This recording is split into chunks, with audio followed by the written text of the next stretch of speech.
Shalom jemaat 2PM yang dikasihi Tuhan. Seperti pada hari-hari sebelumnya, saya percaya kita semua sangat diberkati lewat renungan singkat ini. Dan hari ini sama-sama kita coba belajar sebuah renungan singkat. Kalau kita perhatikan suka atau tidak suka, mau atau tidak mau, sudah beberapa minggu terakhir ini kita masuk dalam tanda kutip masa PSBB. Banyak di antara kita sudah mulai bosan, tapi Tuhan ingatkan justru di masa-masa ini kita harus belajar untuk menjadi pengelola yang baik. Bagaimana Tuhan ingatkan atau Tuhan ajarkan kita untuk mengelola setiap yang Tuhan percayakan dalam hidup ini. Ketika kita bicara mengenai mengelola, bukan hanya sekedar berbicara mengenai berkat, apalagi berkat materi secara jasmani, tapi juga bagaimana kita mengelola apa yang Tuhan percayakan dalam kehidupan ini. Sudahkah kita mengelola pekerjaan kita dengan baik?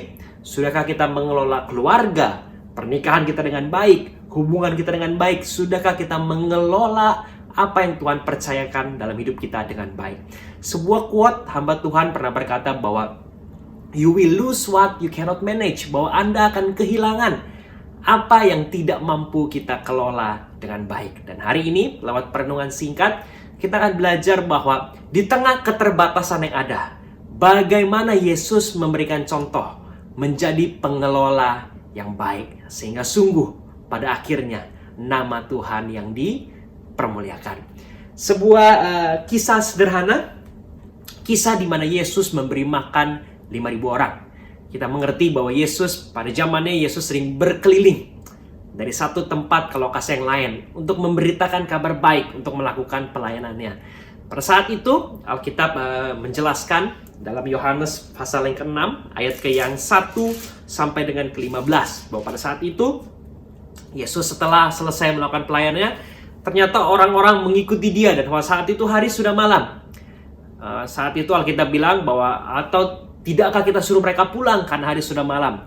Tapi karena hati Yesus tergerak oleh belas kasihan, Yesus bilang, jangan kasih mereka pulang, sebab kita harus memberi mereka makan. Dan satu prinsip pertama yang kita pelajari, bagaimana kita mengelola apa yang Tuhan percayakan di tengah keterbatasan yang ada, diambil dalam Yohanes 6 ayat yang ke-7 sampai dengan yang ke-10a.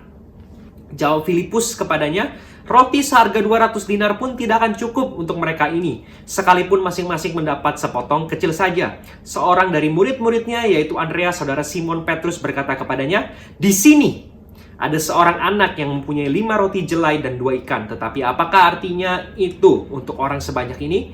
Kata Yesus, suruhlah orang-orang itu duduk. Prinsip pertama yang Yesus ajarkan bagaimana kita menjadi pengelola yang baik adalah kita mengambil apa yang ada pada milik kita saat ini. Saat itu Alkitab berkata bahwa pada saat itu di sini hanya ada anak kecil yang mungkin orang pikir tidak ada artinya, nggak ada anggap, hanya dengan anak kecil dengan 5 jelai roti dan 2 ikan.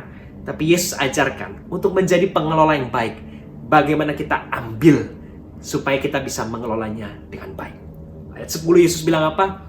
Suruh orang itu duduk, kita ambil, dan kita lakukan perkara besar lewat apa yang Tuhan percayakan dalam kehidupan ini. Keluaran 4, pada saat Yesus memanggil Musa untuk ditugaskan atau dipilih Tuhan untuk membebaskan bangsa Israel dari Mesir. Saat itu Musa di tengah keraguannya, Musa mulai, bukan saya Tuhan. Tapi Yesus tanya kepada Musa, apa yang ada pada tanganmu? Musa menjawab, tongkat. Kata Yesus kepadanya, pergunakanlah itu.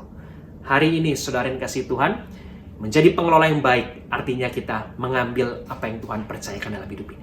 Mungkin kita pikir ini nggak ada artinya Tuhan, nggak mampu, tapi Tuhan ingatkan apa? Pergunakan apa yang ada pada tanganmu.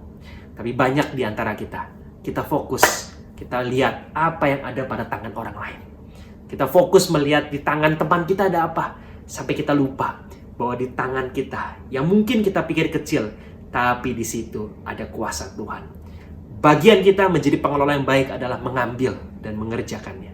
Bagian Tuhan adalah melipat gandakannya dan menjadi berkat untuk kemuliaan nama Tuhan. Hari ini, jadilah pengelola yang baik. Ambil, pergunakan apa yang ada pada tangan kita. Dan jangan kita fokus pada tangan orang lain. Bahkan lebih lagi, kita banding-bandingkan apa yang ada pada tangan kita dengan tangan orang lain. Tuhan Yesus memberkati.